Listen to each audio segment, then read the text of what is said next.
How are you? Are you all right? I'm very well. Yourself? I am, and it's wonderful to be with you. We thought it would be nice to share some of our dialogues that we have together, because I always leave our conversations more enlightened than before I join them. So I thought it would be, we both agreed, didn't we, that we thought it'd be a nice idea to share some of these conversations. And we thought what better place we could start with than somebody we admire greatly, and that is Owen Barfield. And you mentioned that maybe we could start with a couple of lines from one of Barfield's books. You can see that I have quite a number of his books, which I brought down into my piano room here with me. I don't know which was the first one you read, Eddie, when you first came across Barfield. The first book I read, I think it was, I've got it here, it's the Saving the Appearances. I think that was the first one, but I'd read about him first of all through other books, and heard people talk about him. And I'd heard about him a long time ago through the Inklings, which was a group of amazing people who would meet in Oxford and talk about wonderful things, and those included Tolkien and C.S.Lewis. So that's the first time I heard about him, but that was a long time ago, and I didn't really think about him then because I was just thought about Tolkien and C.S. Lewis. But the quote that you mentioned there is from a series of essays, The Rediscovery of Meaning. So shall I just read that out now? Yeah, I mean, it's worth saying it's a fabulous book, isn't it? Yeah, it is. It's a superb book. It's superb. And I think he lifts the lid on the presuppositions of our society and questions sort of empirical science and this kind of didactic knowledge that we seem to be in, and we're not autodidactic, and this love of the imagination. So yeah, absolutely, yeah. Oh yeah, he was ahead of his time, wasn't he? I mean, he was born 1898 or something like that. So he almost lived to 100. So, but anyway, I'll read the quote. Yeah, absolutely. So it's from an essay that's called "Where is Fancy Bread?" And that isn't a northern saying. So where's the bread? The good bread in the bread shop. Yeah. That's a northern joke. But where is fancy bread? So it's just a little, just a couple of lines really. So the imagination is essentially vital. The images begotten by imagination are alive and creative, and have a sort of germinating power of their own. Wow. Oh, beautiful.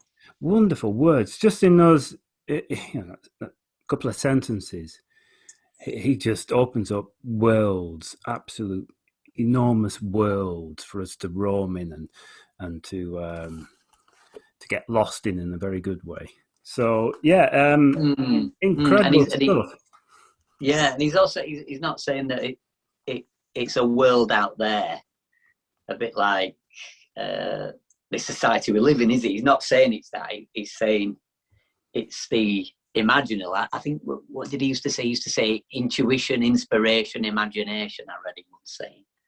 Yeah, it's lovely that. That you sort of, something goes, you have something inside going out, and then you receive this thing outside going in.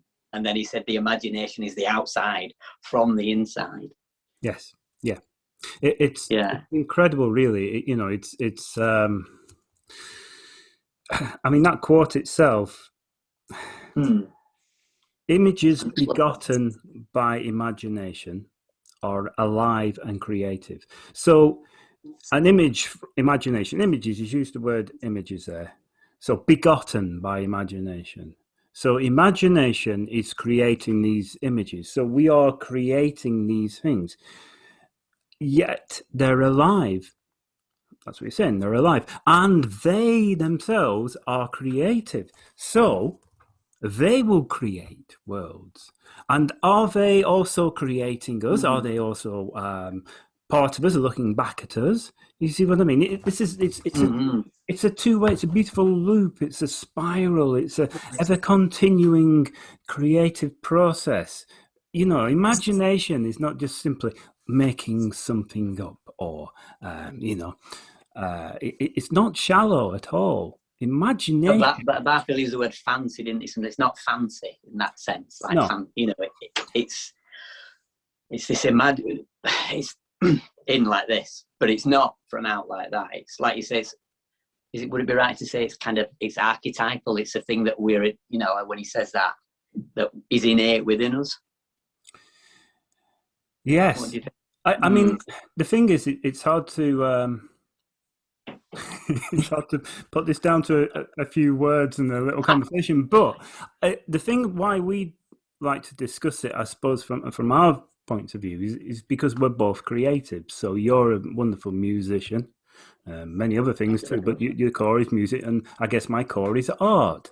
So we create over time, and then through being creatives, we've come to his work, his philosophy, and so we can see when we read his words, it's like ding, yeah, that makes sense to me. It's like, yes, I understand that, and he's written it down in a book.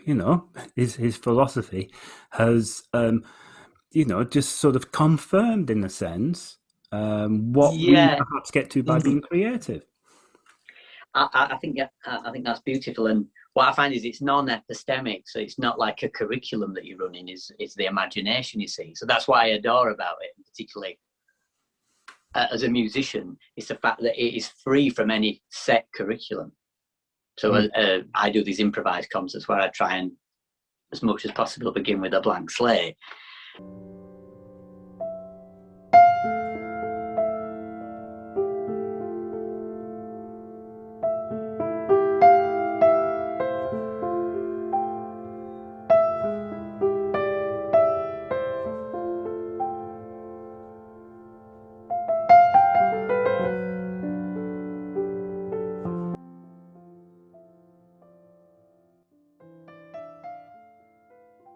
And it's that thing that you're not running any code already or having a code imparted on you. It's in the imaginal realm. Does that ring with you? Yeah, but we'll come to me in a minute. Let's stick with you. So let's when you're doing your wonderful improvisations, and for everyone watching, they are wonderful. You go in there. You've got. Do you have an idea of where you might start, or are you just waiting for that inspiration, that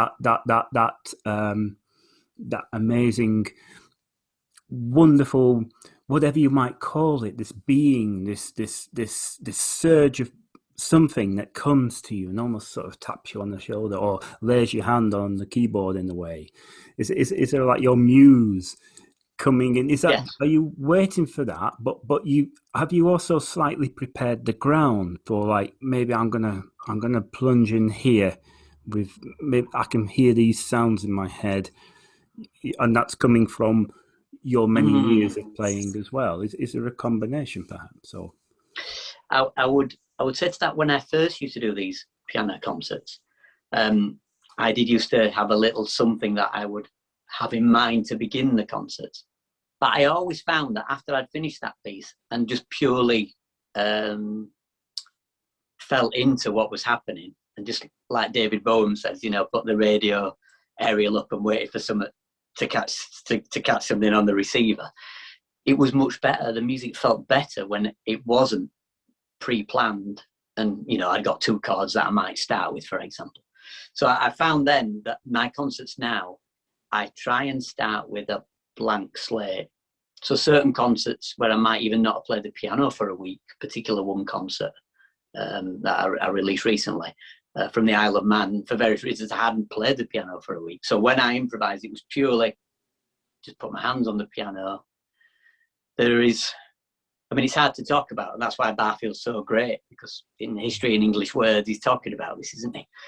He says that the words are just squiggly lines on a piece of paper, and we have to bring meaning to those squiggly lines. Yeah, and so for me, that's why I'm attracted to Barfield in that sense as a musician. So I try and begin, and you do have favourite things that you like to play, but I try and begin each concert with a blank slate. And what Wayne Shorter would say, Wayne Shorter said, jazz is I dare you. And that's how I try and begin. And I find that the most rewarding. I also feel that if I do that, then the audience are the first listener like me as well. So hopefully they'll enjoy it and feel it like me, because I've never played it before. Gosh, so this is it's a raw experience. It's a real.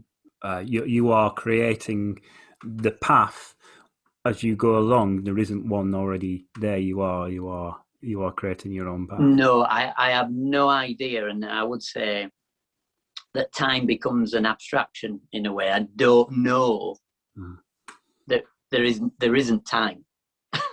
I don't know how long it's been. Mm-hmm.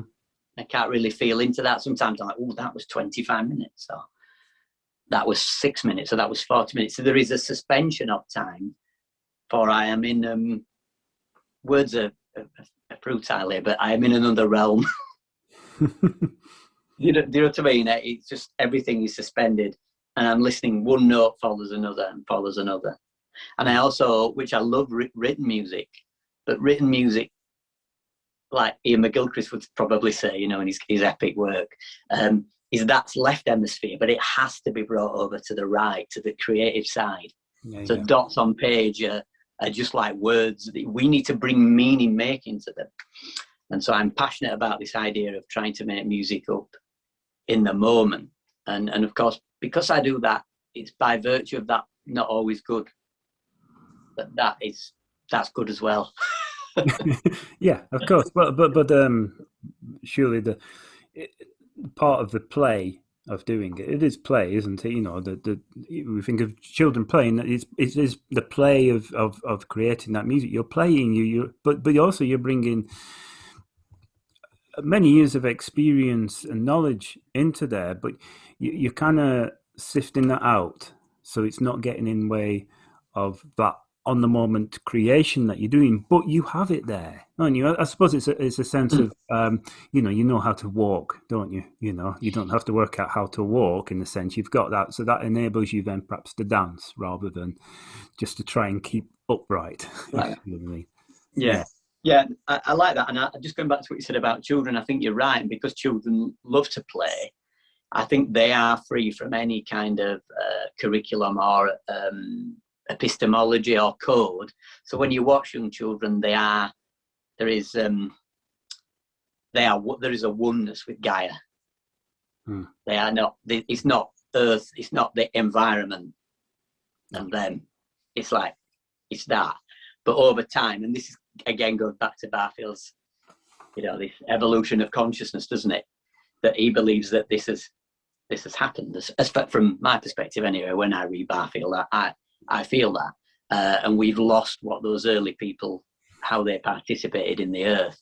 So bringing that back to music, I'm trying to get back to that, trying to put myself in a place I haven't been before, which can be really challenging, because you can be playing and you're thinking, you might even have a moment where it's, how can I get out of this? How am I going to get out of this corner that I've put myself in? So that's why I find Barfield, that's how I first got into Barfield. I think it was probably you first mentioned him. I don't know. But that's how I first came across his work. And like you said, it just resonated with the music that was involved in, and the idea of getting back to this kind of spontaneity. Yeah. Does that make sense? Yes, it does. Yeah, very much so. Yeah, as in a sense. Well, I mean, because you also, you're a composer, and you write beautiful. You're waiting on your second symphony, aren't you? For instance, I am at the minute. Yes, but that's something that is completely different to the improvisation, isn't it? That's a build-up of. Well, I guess you would work on something and change it, and then change it and change it. So you're layering it through, again, a sense of play in there. A sense of play. You are playing, working out, am I going the right way? No, I just need to change. And you sort of layering up these ideas, inspirations that come to you. Yes, absolutely. And then you're building up this beautiful landscape of your symphony. I guess that But then, even though something might take a longer time like that, it still has these core elements of imagination, inspiration. What was it one? Imagination, inspiration? Intuition. I wrote it over here. Yeah, inspiration. Yeah, intuition, inspiration, imagination. Yeah, it's got those definitely three elements in there too, because that is the way I work more with my art in a sense. Yet, interesting what you were saying about the improvisations in the concert is that's my initial, when I get my initial visions. So I draw my initial visions out with little quick rough sketches and things like that. So in a sense, that's my play. That's my scrappy, scruffy little play in my notebooks that have come about through absolutely beautiful moments that I've experienced in the, walking in nature, for instance, but also within, coming deep within me, coming out of me, things I've remembered, and also what I term, in a sense of guides coming to me, perhaps, or other beings, or we can think of it we can give it many names: the muse, the artist, and the muse. The muse has come to me and said, "You need to do that," in a way. So there's all these different things. So that I suppose is my improvisation, though I'm not performing it to a crowd. Yes.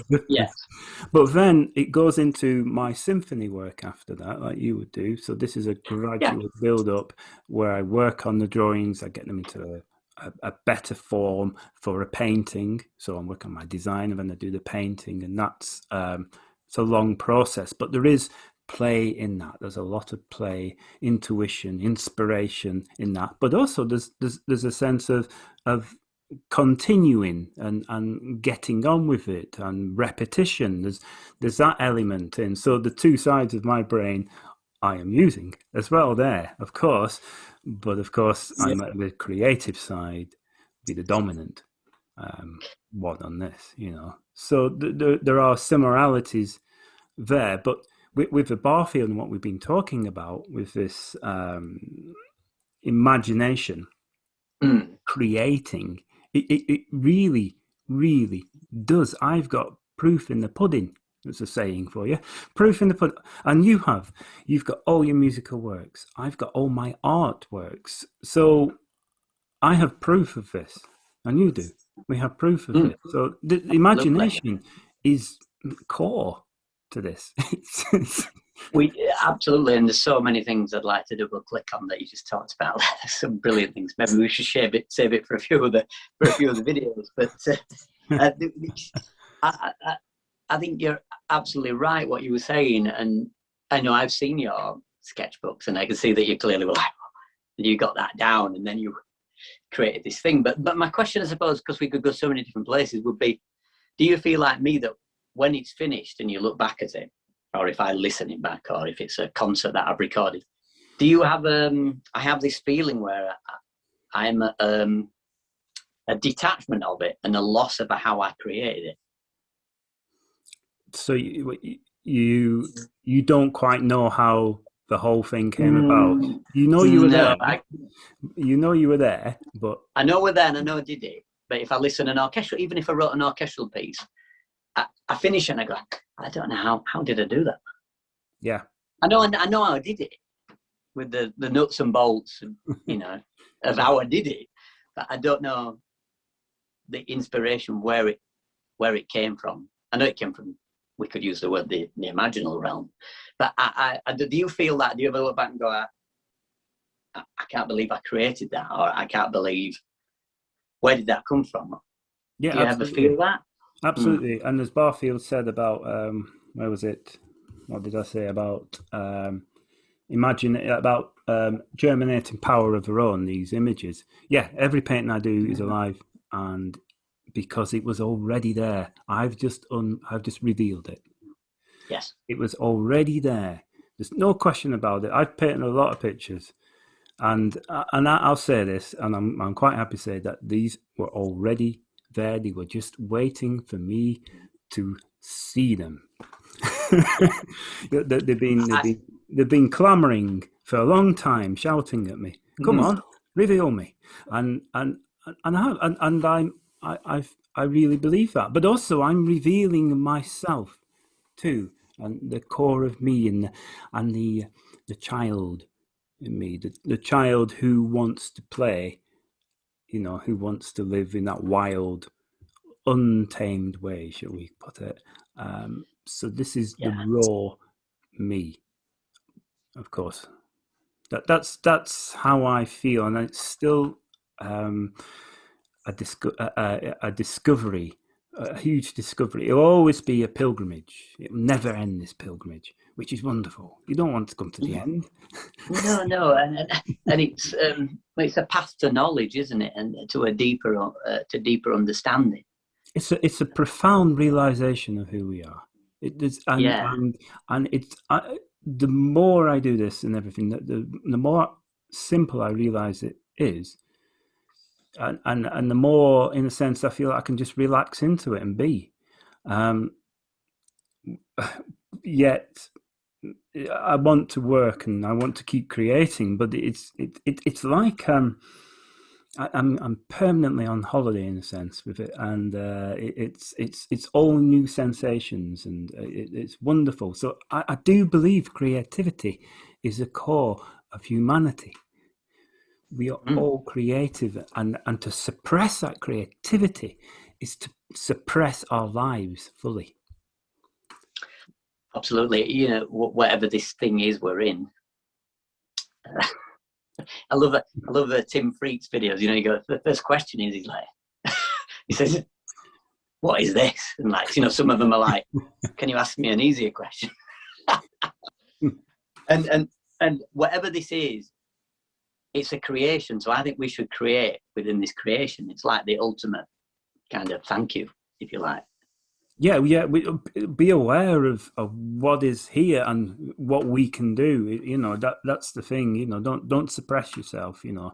I would say don't suppress, because you're suppressing your life and part of life.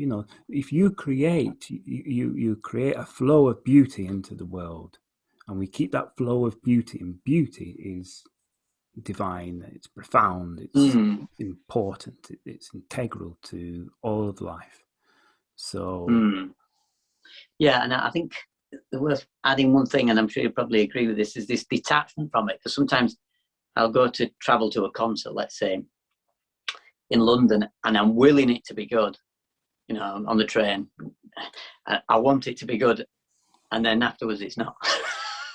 So I will too much that I wanted it to be a good performance, and I wanted to find something new. And then sometimes the opposite, like, I've not got on well with maybe there's been some things before the concert that have not gone quite as I would have liked, smoothly. And I might feel a bit disgruntled, and I'm having to sort of let go of that feeling, be aware of my awareness and trying to tend to the piano. But the minute that happens, then all that is gone, actually. That always the actors in playing a part in making that a special performance, even though the other one where I really willed it to be good wasn't. Yes. Yeah, we can. There's nothing wrong with pushing yourself, but there's a bit of chaos, really, isn't there? And we've got to accept that things will be chaotic and it can't be easily pre-planned. Yeah. I mean, just let it be. I mean, I think that's the thing, isn't it? Just be aware that there's going to be chaos, and just try and be calm within you. You try not calm. Try and be, calm in a sense. Well, in the sense of carrying on and making it work for you. But there will be chaos around, and some of that chaos might be absolutely superb. It'd be wonderful, inspiration, great, wonderful. Thank goodness that that whatever apple dropped on my head or whatever it was. Oh, I don't know, I tripped over something or whatever it be. I don't think it's silly there, but you know what I mean. The sense of chaotic things, we cannot. We can't control what is outside, really. We can't. So it's ourselves, isn't it? And so if something, as you say, with the concert, something is a bit, this has happened, it hasn't quite worked out. But when you start to get into your creative mode and you go into that beautiful way of playing, then And it's down to you, isn't it? It's you. Yeah. So, you know, that's when this creative soul really aspires to its deepness. Mm. And you don't want to get too close to it, do you, as well? You know, you want to just sort of step back from it. I remember one of my students was coming in, she's got very good ears, and she sat down and played me some of my piano concert, you know. She'd have to listen to it. And it was like, I've been sort of strange. I was like, that's me, but it's not me. It's almost like a little bit too close to the creative process. Because, again, we've been talking about Barfield. That's why I was so attracted to Barfield, that you can't put this in a language that we're talking about. Because, you know, like Kant kind of sort of alludes to, doesn't it? He's kind of, language is just a synthetic kind of, you don't get close to what reality really is with language. No, I mean, that's what I find so great in Barfield. Yeah, the best language, and as Barfield pioneered, is poetry, isn't it? And you know, because poetry paints that picture, doesn't it? It doesn't label things. It paints a picture, and then it opens up more. The aspect is opened up more with the painting of a poem, you know. So absolutely, it's not. You know, my concern to see is that whether we're ever more literal, where we take literally what something says. Whereas if you read Wordsworth or Coleridge, all these great poets, you have to apprehend that with your imagination. And I think that's one of the early Barfield quotes, and I wrote it down. What did he say? A metaphor is a window onto an entirely new meaning. It's not the same as the meaning of the individual word. It's something between two meanings, and can only be apprehended by the imagination and not by the logical brain. But it's not unreal for that reason. And I think that was one of the early things I saw from Barfield. And that made the connection about written out sheet music, which is just dots on a page. It isn't music. You know, so I mean, that's a brilliant quote. That it's beautiful, isn't it? The thing about in Barfield is you read something and you read it again, you read it again, you read it again, and then you find things in that. And then, like all good writers, when you read a bit of it, you go into a dream state and you dream what happens. I'll read this book. I'll read I don't know, a sentence, and then I'll dream for half an hour. I don't even know it's half an hour. Time's disappeared again. But that's a good writer. That's what he does. So he's causing my imagination to flourish through his words and what it might mean. Because so in a sense, his writing can be quite poetic in the way we've talked about in opening up these. Absolutely, and I think he does. He does leave. He helps you along the way as well, I think. I think a great writer can never pinpoint something and let you understand it. That's why I think a lot of great writers are novelists or philosophers or poets, you know, because they use the imagination to create this deep knowledge, or to ask questions about are we dipping deeply into our imagination and into our lives and into our souls? That's what we ask. So, and I think that's what the creative arts do. And you know, even that we mentioned when we spoke the other week, and I mentioned that Einstein quote. What did he say? The intuitive mind is the sacred gift. The rational mind is the faithful servant. Yet we follow the servant and forget the gift. Yeah. And I think Barfield, you know, that's where we are with Barfield. I'd love to just, we need to do lots more talking about this. I'd really like to explore this more with you. I find it very, this side of dialogue, really insightful. I think it's great too. And it's lovely that we can talk about Owen Barfield, who is not well known, and he should be well known. He should be as famous as C.S. Lewis and Tolkien. He did write a fantasy story, didn't he? But I don't think there was any hobbits in it. So no, I think it was a favourite, wasn't it? And I think it's going to be published at some point.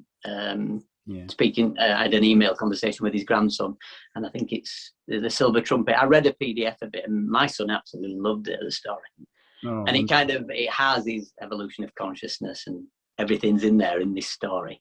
Fabulous. And I mean, C.S. Lewis was they had the Great War, didn't they? Something like that. They fell out, didn't they? They were the sort of friends that were you have different friends that you really get on with, and friends that you kind of disagree with, but you really hugely respect, and they have that kind of relationship. And Barfield hugely influenced C.S. Lewis and Tolkien, both of them. Yeah. He was a big influence on them both. So again, he even through that, he should be better known, really. So we'll see. So if people are watching our videos on our YouTube channels, where would you think's a nice place to start with one of Barfield's books to sort of dip into his world? Well, I mean, I guess. I mean, you've read more of them than I have, but I guess that's a good one, isn't it? Because it's a series of essays, isn't it? So there's a whole. I think that was written throughout his life, isn't it? They found different essays. Yeah, absolutely. So that was a good one. But have you got a particular? I think for people, I'd probably narrow it down to 3 to start with. I think really to go in would be, like you said, Saving the Appearances, which is a fabulous book. And then this book is absolutely fabulous as well. And I think I found this one a real, like we've been talking about this, the residue of the words between the magnet, as Barfield might say, between the words and their meaning. As a musician as well, that really related to me. So I think, so they were poetic diction, history in English words, Saving the Appearances. And I also agree with you. I think this is a great book. I don't know why my son's put a bird sticker on it there. He always sings all to my books. Good on him. I mean, and there's some good things on. There's some good things on YouTube as well too. If you just put his name in, and there's some. I think there's a little film which is very beautiful, isn't there, on YouTube? Yeah, we'll make sure we put the links below the video just for the film, and also for the Owen Barfield estate, which is wonderful. It's got some nice documents on there and links to the books that you can buy. So I think we should do this again soon, Eddie. Yeah, and it was a good start, and we can think possibly about the next subject, and we'll chat about that. But yeah, it was a really good pleasure talking to you. Yeah, lovely to talk to you and see you again, Eddie. So I'll see you again soon. Okay. Bye for now. Bye-bye. Bye.